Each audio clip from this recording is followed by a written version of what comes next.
بسم الله و الصلاة و السلام علی رسول الله. دوستان گرامی، در این ماه مبارک تصمیم گرفتیم که در اطراف نشانه ها و علامت های قیامت صحبت کنیم.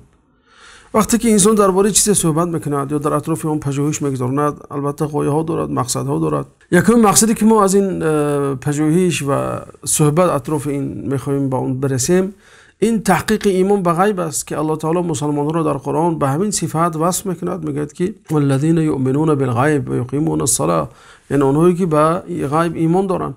و یک هدف دیگر این است که وقتی که ما اون چی که قرآن ما خبر داده و اون چی که پیامبر ما خبر داده اند وقتی که تحقق پیدا میکند، ایمان ما زیاد میشود و صدق ما زیادتر میشود به دین خود ما.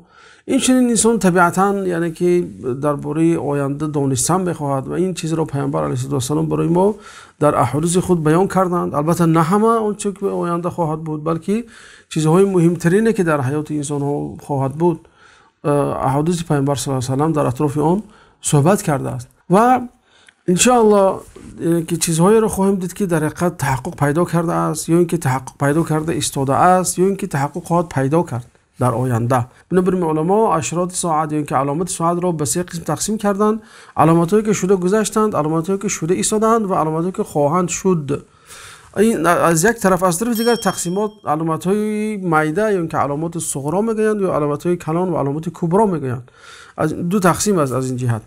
بنابراین حالا علامت‌های کبرای قیامت نشده است، چون که علامت‌های کبرا که شد قیامت قائم خواهد شد، اما علامت‌های صغرا یعنی مقدمات هستند، یعنی زمینه سازی برای آمدن علامت کبرا هست. خب وقتی که ما موضوع رو مطرح میکنیم، یکی از هدف‌های اساسی ما این است که عملمون زیاد شود، تا اینکه به همین روز انسان خودش مهیا کند، به این روز تیاری بیند. پیامبر علیه السلام در حدیث گفتن که ایقظوا صواحب هذه الحجر فلیصلین، یعنی این زن‌هایی که خانم‌هایی که در حجره قرار دارند اونها رو بیدار کنید تو اینکه نماز خوانند، چون که گفتن که رب کاسیت فی الدنیا عاریت فی الاخره. شاید که انسانی که چی بسا انسان‌ها در دنیا پوشیده باشند، پیراهن دارند، در اون دنیا عاری خواهند بود.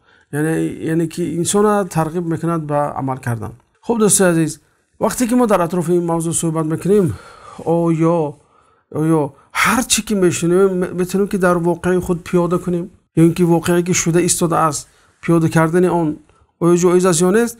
از ما این چیز مطلوب نیست. شریعت از ما طلب نمیکنه که هر چیزی که در اطراف این علامات قیامت شنیدیم یا حدیثی که در اطرافش خوندیم بالای یگان شخصی معین یا اینکه بالای یگان مکان معین اون رو تطبیق کنیم، چون که گاهی ممکن است که انسان خطا میکند، گاهی که یک نمود همین خبری که اومده است شاید که چند بار تکرار شدنش ممکن است.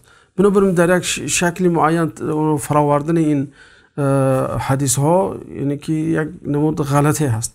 مثلا در گذشته مثلا اصحاب پیامبر علیه السلام در بعضی حادثه ها اون رو تنزیل کردن، خیلی که میگن که فراوردن، مثل اون که وقتی که عبدالله ابن زبیر را حجاج ثقفی به دار آویخت، مادرشان اسما اومد، مادر عبدالله ابن زبیر، و گفت که راست است که پیامبر علیه السلام گفتند یعنی که از ثقیف قبیله حجاج دو شخص میبراید، یکیش کذاب است، دروغگو است که اون مختار ثقفی هست. اول دعوای تشیع کرد، بعد از اون دعوای پیامبری کرد، بعد از اون دعوای خدایی کرد. و دومش گفتن مبیر یعنی انسانی که سر قتل است، بسیار میکشد انسان‌ها را. و گفتن چی بسا همون انسانی که قاتل و مبیر هست تو باشی. اینا اسما بنت ابوبکر با خطاب به حجاج گفته است. یعنی که علما هم چخیلی که امام نبی گفتن که به اتفاق علما همون کذابش همون مختار ثقفی هست و مبیرش یعنی که انسانی که بسیار با انسان را به قتل میرساند، به ظلم و جور، این همون حجاج ثقفی هست. گاهی علما در اطراف این مسئله اجتهاد میکنن و بعضی نکته ها رو ذکر میکنن که چخیلی که عمر بن الخطاب در نزد پیامبر علیه السلام قسم میخورد که ابن سیاد دجال است، لیکن پیامبر با این کار نمیکردن. خلاصه از ما مطلوب نیست، شریعت طلب نمیکنه که همین واقع خیلی گفتیم همون حدیث رو گیریم بالای یگان واقعه فراریم، یا که یگان منطقه فرار یا یگان زمان فرار، یعنی که زمان این کشاده است. شاید که همون واقعه را قهرماناش هم گوییم به اصطلاح درست باشد، یک چیزی کشاده است که ما نمیتونیم در اطراف اون تخمین بزنیم. چیزی که شریعت از ما طلب میکنه یعنی که خیلی گفتیم ایمان به غیب است و استعداد به روز قیامت است. خب آیا پیامبر در خبرهای مستقبلی و در آینده صحبت میکردن؟ بله صحبت میکردن، در اطراف صحبت‌های با رسول بودن و در آیات الله تعالی میگه که قل لا یعلم من فی السماوات والارض الغیب الا الله، یعنی اون غیبی که در آسمان و زمین هست جز الله کسی دیگر نمیداند. یعنی این معنا نداره که پیامبر نمیدونستن، بلکه پیامبر الله تعالی اون چیزی که میدونن میدونستن، هر قدری که الله تعالی دانون میدونستن، اون چیزی که پیامبر الله تعالی نمیدونن نمیدونستن. البته یعنی پیامبر علم غیبی مطلق نداشتن، چه رسد به غیر پیامبر. درباره علامت‌های قیامت حدیث‌های زیادی آمده است. خب در اصطلاح عربی این را اشراط الساعه میگن. اشراط جمع کلمه شرط است. شرط یعنی نشانه و علامت است. ساعه یعنی که این کنایه از قیامت است، یعنی که نام از نام‌های روز قیامت است. برای اون ساعت گفتن که یک و یک بار می آید. خب آیا علم قیامت در نزد کسی از بشر هست یا نیست؟ البته ما اعتقاد داریم که علم غیب را، علم قیامت را غیر از الله تعالی کسی دیگر نمیداند، چون که الله تعالی گفت که یسالونک عن الساعه ایان مرساها.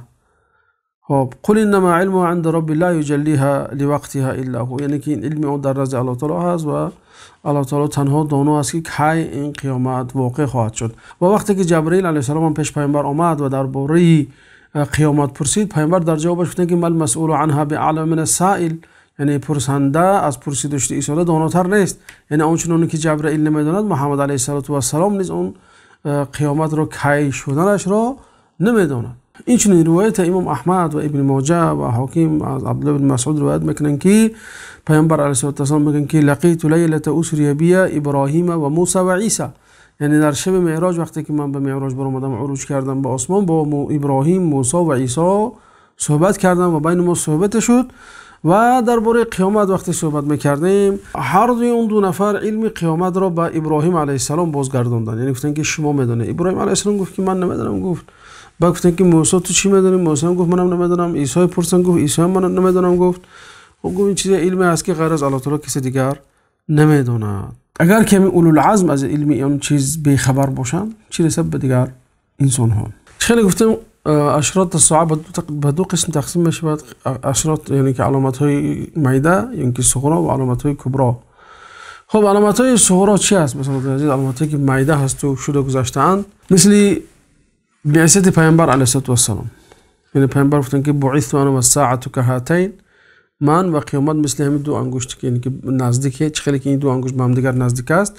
بعثت من نیست، همین علامت قیامت است. یعنی که خودی وفات گفتن که پیش از قیامت 6 چیز گفتن، خوب به یاد گفتن به صحابه، گفتن که موت یکمش که مرگ، من گفتن که خود مرگ پیامبر نیست، علامت قیامت است. بعد همون قصه پاره شدن ماه و فتح بیت المقدس، ظهور خوارج، جنگ صفین، آرامی و تنجی و امن و امنیت جاری شدن بین مردم، و اینه که گویم روی خط خیلی دراز است در چیزی که درباره علامت‌های صغرا آمده است. و علامت‌های کبرا برادر عزیز، ما 10 علامت کلان داریم، یعنی که 10 علامت کبرا داریم. یکمش این دخان است، دومش این دخان یعنی که معنی دوده هست که عالم رو فرا میگیرد، دومش دجال است، سومش این همون حیوانی هست که به نام دابه مشهور است، چخیل در قرآن است و اذا وقع القول علیهم اخرجنا لهم دابة من الارض، یعنی میبرد انسان رو مهر میزند، مهر اسلام و کفر. بعد اون برآمدن آفتاب از مغربش، یعنی که از جایی که مینشیند از اونجا میبرد، نه از مشرق. نزول عیسی علیه السلام و برآمدن یأجوج و مأجوج. و 3 خسف، یعنی که فروروی زمین در شرق، یکی در غرب و یکی در جزیره عرب.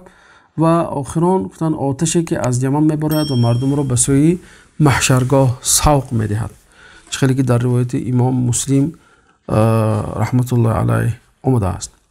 خب اینها علامت های بزرگی قیامت هستند و انشاءالله در اطراف همه اینها، یعنی که در اطراف همون قسمی که برای ما امکانات میدهد وقت صحبت خواهیم کرد و شما رو تو حلقه آینده پناه الله تعالی میسپاریم. و السلام علیکم و رحمت الله و برکاته.